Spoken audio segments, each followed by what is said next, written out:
Ya, assalamualaikum warahmatullahi wabarakatuh. Perkenalkan, nama saya Ahmad Alvin Firdaus. NIM saya 19144018 dan dari jurusan PKMI Win Maulana Malik Ibrahim Malam. Di sini tujuan dari pembuatan video ini yaitu untuk memenuhi tugas UAS mata kuliah konsep dasar pendidikan ilmu pengetahuan sosial.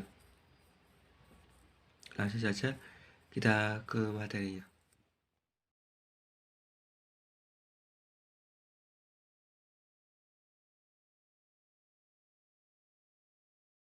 Ya, langsung saja kita mulai presentasinya. Saya akan menjelaskan tentang perjuangan bangsa Indonesia. Ya, slide pertama yaitu kedatangan bangsa asing ke Indonesia. Dahulu pertama kali yang datang ke Indonesia adalah negara Portugis atau Portugal. Portugis datang ke Indonesia pada tahun 1509, datang ke Malaka yang dipimpin oleh Alfonso de Albuquerque. Kemudian pada tahun 1511, setelah menaklukkan Malaka, Portugis bergerak dari Madura menuju ke Ternate. Pada saat pemerintahan Portugis ini terjadi berbagai perlawanan. Salah satu perlawanannya yaitu perlawanan yang dilakukan oleh Sultan Fathahillah yang berasal dari Demak. Pada saat itu Sultan Fathahillah mampu menumpas atau memukul mundur bangsa Portugis dan merebut kembali Sunda Kelapa. Ya, yang kedua yaitu Spanyol. Oh ya, Portugis tadi memusatkan lebih berpusat kepada daerah Ternate, sedangkan Spanyol ini lebih ke Tidore, sehingga terjadilah persaingan antara Portugis dengan Spanyol di kawasan Maluku. Kemudian Spanyol membangun benteng Tidore. Nah, pada tahun 1527 terjadi pertempuran antara Ternate yang dibantu Portugis dan Tidore yang dibantu oleh Spanyol. Benteng yang dibangun Spanyol dapat direbut oleh pasukan Ternate dan Portugis.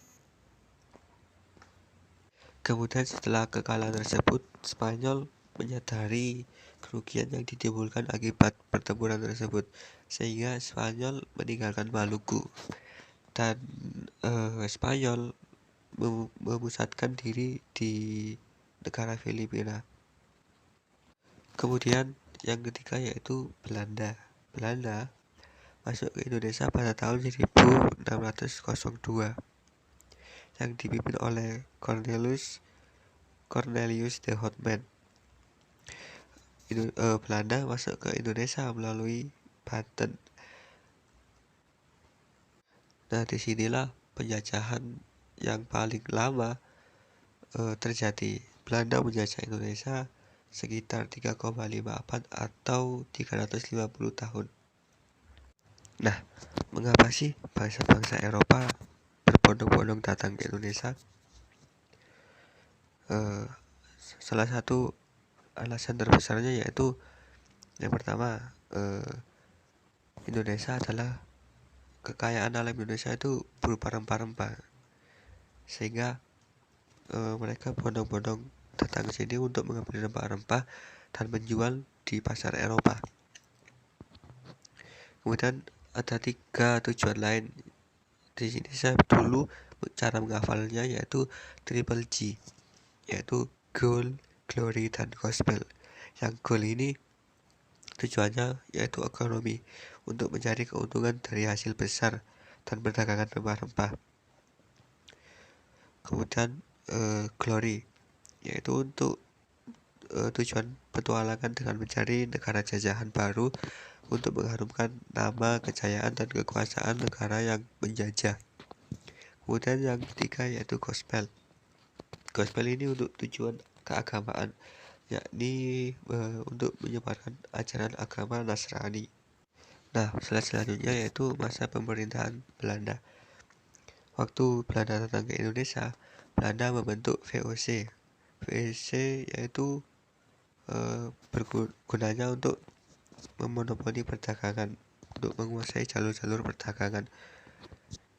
VOC ialah singkatan dari Verenigde Oost-Indische Compagnie.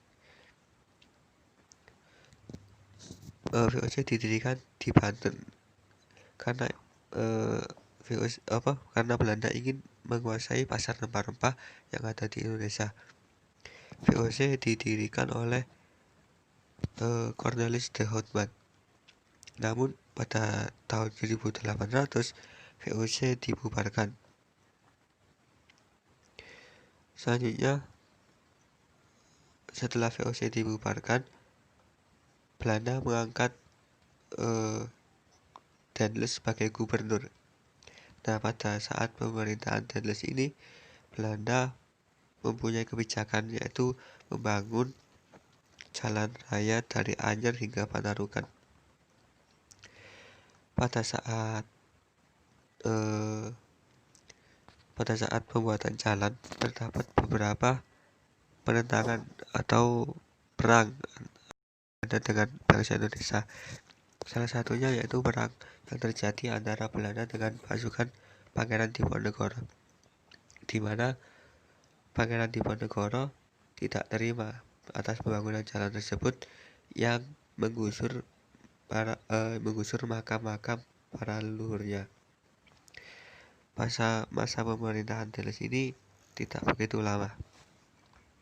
Kemudian Daendels digantikan oleh Jansen van den Bosch. Van den Bosch ini menerapkan kulturstelsel atau sistem tanam paksa. Dalam sistem tanam paksa ini, tiap desa wajib menyisihkan sebagian tanahnya untuk ditanami tanaman yang laku di pasar Eropa. Contohnya seperti tebu, kopi, vanila, dan lain-lain. Kemudian hasil dari tanaman paksa ini harus dijual kepada pemerintah kolonial Belanda dengan harga yang telah ditetapkan. Nah, setelah pendudukan Belanda selesai, Indonesia dijajah oleh Jepang. Setelah 3,5 abad Belanda menjajah Indonesia, kemudian Jepang menggantikan penjajahannya di Indonesia. Waktu itu melalui perjanjian pada tahun 1942, Belanda menyerah tanpa syarat kepada Jepang.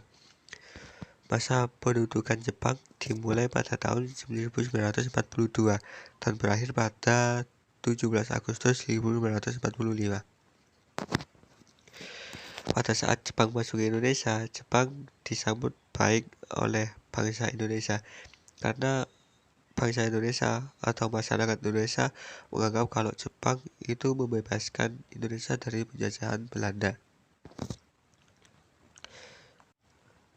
Kemudian Jepang pada waktu itu membentuk beberapa organisasi, yaitu Heiho, PETA, Jawa Hokukai, dan lain sebagainya. Motif Jepang menjajah Indonesia yaitu untuk membantu karena waktu itu Jepang sedang ada perang Asia Pasifik. Kemudian Jepang dinilai kurang pasukannya banyak yang kurang, sehingga Jepang menjajah Indonesia dan membentukkan organisasi berupa PETA tadi untuk membantu perang Jepang di Asia Pasifik. Kemudian Jepang pada waktu itu menjanjikan suatu kemerdekaan kepada Indonesia. Dengan begitu, Jepang membentuk organisasi baru yaitu BPUPKI atau Badan Persiapan Usaha-usaha Kemerdekaan Indonesia. Dalam bahasa Jepang, BPUPKI adalah Tokurichu Junbicho Sakai. Ketua dari BPUPKI ialah Dr. Hachiman Widyodiningrat dengan wakilnya dari Ichibangse Jepang serta sekretaris Suroso. Kemudian setelah PPU PKI dirasa kurang, kemudian membentuk lagi PPKI atau panitia persiapan kemerdekaan Indonesia pada tanggal 7 Agustus. Dalam bahasa Jepang, PPKI ialah Tokurisu Junbi Ikai. PPKI beranggotakan 21 orang yang dipimpin oleh IR Soekarno dan wakilnya Dr. Andes Muhammad Hatta. Nah, kemudian pada tanggal 14 Agustus 1945, Jepang menyerah karena kalah setelah bom atom dijatuhkan di kota Hiroshima dan Nagasaki. Pada saat itu, kondisi di Indonesia tidak menentu, namun membuka peluang karena Jepang menyatakan kalah. Nah, inilah waktu tepat sebagai klimaks tonggak-tonggak perjuangan untuk menjadikan bangsa yang berdaulat. Pada tanggal 16 Agustus, para generasi muda mendesak Soekarno agar segera melakukan proklamasi, sehingga terjadi penculikan Soekarno dan dibawa ke Rengas Dengklok atau daerah Karawang. Kemudian pada tanggal 17 Agustus 1945, pukul 10 dinyatakan proklamasi kemerdekaan Indonesia. Proklamasi ini merupakan jembatan emas sehingga mempunyai makna yang sangat penting bagi bangsa Indonesia. Setelah proklamasi kemerdekaan Indonesia tanggal 17 Agustus, maka secara resmi bangsa Indonesia merdeka dan berbebas dari segala bentuk penindasan serta penjajahan.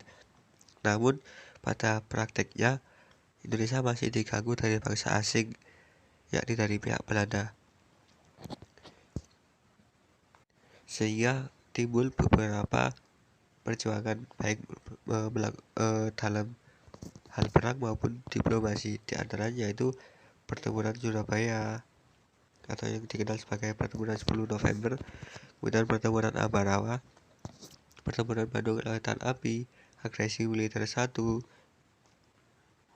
agresi militer 2, dan ada beberapa pemberontakan yang terjadi. Contoh salah satunya yaitu pemberontakan PKI yang ada di Madiun. Pertempuran Surabaya ini nanti bisa dibaca sendiri pada slide. Kemudian juga pertempuran Ambarawa.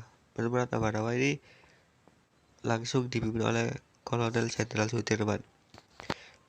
Pertempuran Ambarawa ini membangun monumen Palangan Ambarawa sebagai napak tilas bahwa telah terjadi pertempuran Ambarawa. Selanjutnya Bandung Lautan Api. Bandung Lautan Api ini adalah pembakaran rumah-rumah warga karena masyarakat Bandung tidak mau atau tidak bersedia menyediakan tempat untuk pemerintahan asing. Kemudian selanjutnya perjuangan mempertahankan kemerdekaan melalui diplomasi. Yang pertama ada perjanjian Linggarjati terjadi pada tanggal 15 November sampai 24 Maret. Kemudian perjanjian Renville di 8 Desember 1947 sampai 17 Januari 1948. Perjanjian Rongroen 14 April 1949 sampai 7 Mei 1949. Terus kemudian yang terakhir Konferensi Meja Bundar atau KMB 23 Agustus 1949 sampai 2 November 1949. Nah, itu tadi pemaparan materi dari saya. Apabila ada kesalahan, itu datanya dari saya. Apabila ada kelebihan, itu semata-mata datang dari Allah. Semoga kekurangan ini tidak menjadikan suatu kekecewaan, dan semoga kelebihan ini tidak menjadikan suatu kesombongan. Saya mengucapkan mohon maaf yang sebesar-besarnya. Terima kasih. Wallahul muwaffiq ila aqwamit thoriq. Wassalamualaikum warahmatullahi wabarakatuh.